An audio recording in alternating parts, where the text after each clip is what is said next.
Welcome to ஆயுள் அழகு channel. நான் தான் உங்களோட திவ்யா, காஸ்மெட்டிக் ஃபார்முலேட்டர். இன்றைக்கி நம்ம பார்க்க போகிற வீடியோ என்னென்னு பார்த்தீங்கன்னா, கோல்ட் ப்ராசஸ் மெத்தட் சோப்பில் முல்தானி மெட்டி சோப் எப்படி பண்ணுறது அப்படின்றது தான் பார்க்க போகிறோம்.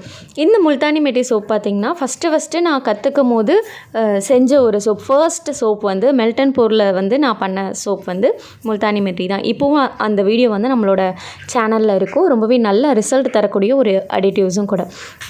இப்போது இந்த சோப் எப்படி பண்ணுறது, அதோட இன்க்ரீடியன்ட்ஸ்லாம் என்ன, பெனிஃபிட்ஸ்லாம் என்னன்னு தெரிஞ்சுக்கிறதுக்கு முன்னாடி இப்போ நம்ம செய்ய போகிற சோப்போட குவாலிட்டி எப்படி இருக்கும் அப்படின்றத ஃபஸ்ட்டு நீங்கள் தெரிஞ்சுக்கோங்க. தெரிஞ்சுட்டு அது உங்களுக்கு யூஸ்ஃபுல்லாக இருக்குது அப்படின்னா நீங்கள் இந்த வீடியோவை ஃபுல்லாக ஸ்கிப் பண்ணாமல் பாருங்கள். சோப் குவாலிட்டியில் மெயினாக பார்க்க போகிற நம்ம 4 விஷயம் என்னென்னா, சோப்போட கெட்டித்தன்மை எப்படி இருக்கும், கிளென்ஸ் பண்ணுமா, கண்டிஷ்னிங் பண்ணுமா, லேதர் இருக்குமா. இதுதான் மெயினாக கிளைண்ட் வந்து நம்மக்கிட்ட எதிர்பார்க்குற ஒரு 4 விஷயம். அந்த 4 விஷயம் இந்த சோப்புக்கு எப்படி இருக்கும் அப்படின்றத பார்க்கலாம். ஹார்ட்னஸ் 87% இருக்கும், கிளென்சிங் 100% இருக்கும், மாய்ஸ்சராக நம்மளோட ஸ்கின்னை வச்சுக்குமா அப்படின்னு கேட்டிங்கன்னா 70.5% மாய்ஸ்சராக இருக்கும். லேதர் வந்து 58.6%. லேதர் வந்து கம்மி கிடையாது, இதுவும் டீசெண்டான லேதர் தான். இப்போது இந்த சோப் பார் வந்து செய்கிறதுக்கு நமக்கு என்னென்ன இன்க்ரீடியன்ட் தேவைன்னு பார்த்துடலாம். First caustic soda. ஒரு சோப் நீங்கள் செய்கிறீங்க அப்படின்னா கண்டிப்பாக அதில் காஸ்டிக் சோடா நம்மளுக்கு தேவைப்படுற ஃபஸ்ட் விஷயம். காஸ்டிக் சோடா பார்த்திங்கன்னா அல்கலின் அதிகமாக இருக்கும். ஸோ அதனால் நம்ம கையில் டைரெக்டாக தொட்டோம் அப்படின்னா நம்மளோட ஸ்கின்ல வந்து இரிட்டேஷன் வரக்கூடிய தன்மை இருக்குது. அதனால் நம்ம க்ளவுஸு, ஐ காகல் எல்லாம் ப்ரொடெக்ஷனாக பண்ணணும். இது எப்படி நம்மளோட சோப்புக்கு முக்கியம், ஏன் முக்கியம் அப்படின்னு கேட்டிங்கன்னா, ஆயிலும் லையும், அதாவது லைன்றது காஸ்டிக் சோடாவை மீன் பண்ணுறாங்க. ஆயிலில் இருக்க ஃபேட்டி ஆசிடும் இந்த காஸ்டிக் சோடாவில் இருக்க அல்கலியும் சேரும்போது நமக்கு நியூட்ரல் ஆகி கிடைக்கிற ஒரு ப்ராடக்ட் தான் சோப்பு. ஸோ இந்த ப்ராசஸை என்ன சொல்லுவாங்கன்னு பார்த்தீங்கன்னா சாப்பானிஃபிகேஷன் ப்ராசஸ் அப்படின்னு சொல்லுவாங்க. அடுத்த இன்க்ரீடியன்ட் பார்த்திங்கன்னா கோகோனட் ஆயில். கோகோனட் ஆயிலை பொறுத்த வரைக்கும் நம்ம டைரெக்டாக ஸ்கின்னில் அப்ளை பண்ணுறோம் அப்படின்னா நல்ல ஒரு மாய்ஸ்சர் கொடுக்கும். இதுவே இது காஸ்டிக் சோடாவோட சேரும்போது பார்த்திங்கன்னா இது கிளென்சிங் ப்ராப்பர்ட்டிஸ் அதிகமாயிரும். ஸோ அப்படி இருக்கும்போது நம்ம ஸ்கின்னில் இருக்க அழுக்கு, ஈரப்பதம் எல்லாத்தையுமே எடுத்துரும். நீங்கள் நிறைய யூஸ் பண்ணுறீங்க, 100% கோகோனட் ஆயில் யூஸ் பண்ணுறீங்கன்னா நம்மளோட ஸ்கின்னில் இருக்க மாய்ஸ்சரையும் எடுத்துரும், ஸ்கின்னில் இருக்க டர்ட்ஸு, இம்ப்யூரிட்டிஸையும் எடுத்துரும். ஸோ அப்படி இருக்கிறதுனால தான் இந்த கோகோனட் ஆயிலை வந்து 33%க்கு மேலே யூஸ் பண்ணாதீங்க அப்படின்ற ஒரு சோப்போட ரூலே இருக்குது. கோகோனட் ஆயில் லேதர் ரொம்ப நல்லா கொடுக்கும். அது மட்டும் இல்லாமல் நம்மளோட சோப்பை வந்து ஹார்டன் பண்ணி கொடுக்கறதுக்கு ரொம்பவே ஹெல்ப்ஃபுல்லாக இருக்குது இந்த கோகோனட் ஆயில். அடுத்த இன்க்ரீடியன்ட் பார்த்திங்கன்னா பாம் ஆயில். பாம் ஆயில் பார்த்திங்கன்னா நல்ல ஹாட் ஆயில். அது வந்து சோப்பை வந்து ஹார்டன் பண்ணுறதுக்கு ஹெல்ப்ஃபுல்லாக இருக்கும்.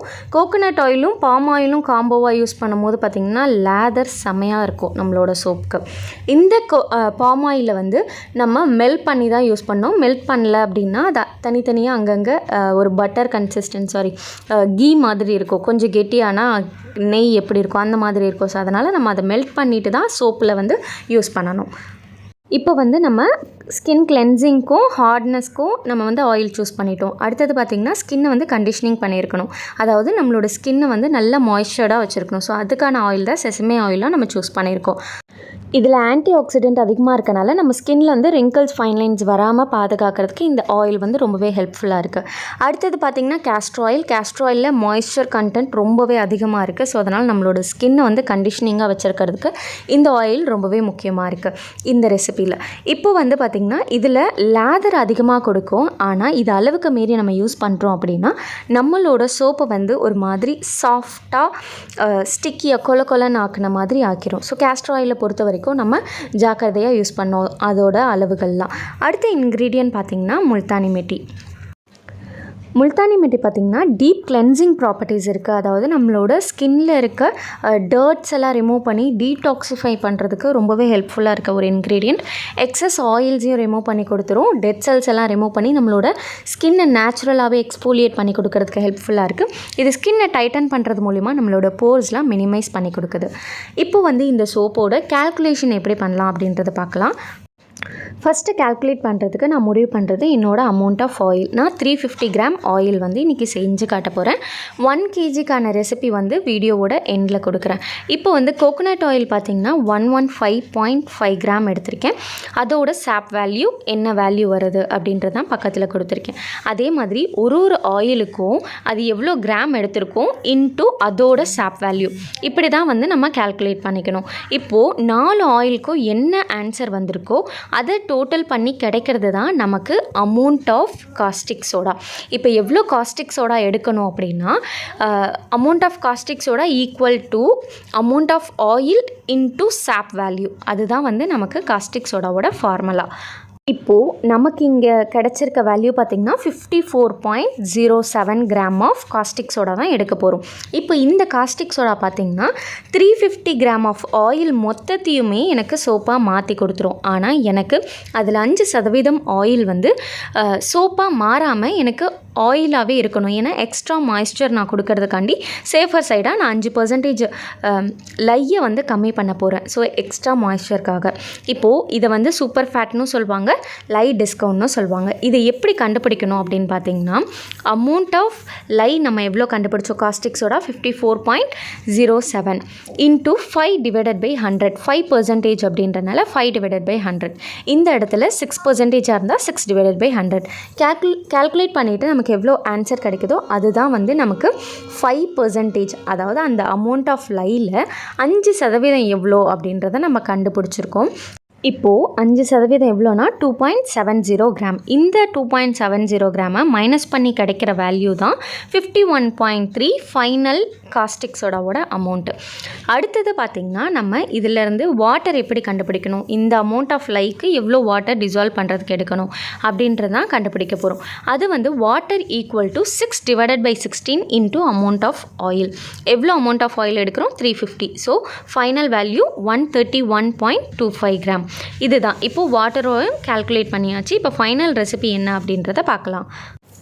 ஃபைனல் ரெசிபி பார்த்திங்கன்னா coconut oil 115.5 gram, palm oil 115.5 gram, sesame oil 101.5 gram, castor oil 17.5 gram, caustic soda 51.3 gram, water 131.25 gram, Multani மெட்டி 7 கிராம், எசென்ஷியல் ஆயில் 10 கிராம். இந்த முல்தானி மெட்டியும் எசென்ஷியல் ஆயிலுமே கூட 1 kg ஃபார்முலேஷனுக்கு டிஃப்ரெண்ட் ஆகும்.